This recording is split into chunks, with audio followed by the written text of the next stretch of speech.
La maladie d'Alzheimer et la maladie de Parkinson sont des affections redoutées. Elles ont en commun un début insidieux qui passe inaperçu mais finit par inquiéter l'entourage.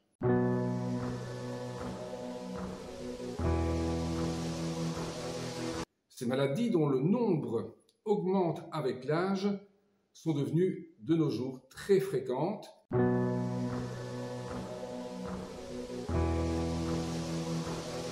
Chaque maladie est analysée dans un chapitre distinct qui reprend les caractéristiques médicales, mais qui insiste également sur les aspects pratiques dès les premiers symptômes. Par exemple, par rapport à un trouble de la mémoire, comment distinguer ceux qui sont bénins et liés à l'âge de ceux qui sont évocateurs d'une maladie d'Alzheimer. Une fois le diagnostic posé, chaque chapitre aborde les questions au fur et à mesure qu'elles se posent, notamment comment s'adresser à un patient qui présente une maladie d'Alzheimer, comment aménager son intérieur pour éviter les chutes des patients parkinsoniens, comment améliorer la déglutition, la parole des patients atteints d'une maladie de Charcot.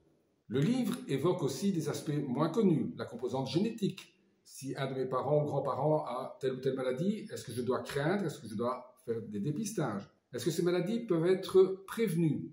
Existe-t-il des moyens de retarder leur apparition? Le livre parle également du rôle du conjoint ou du soignant principal qu'il ne faut pas négliger parce que lui-même est parfois soumis à des doutes, à des questions, à un sentiment de solitude. L'objectif principal de ce livre est de vous renseigner et je veux qu'il soit un message d'espoir. Il y a une vie qui continue malgré la maladie d'Alzheimer, la maladie de Parkinson ou les autres affections dégénératives.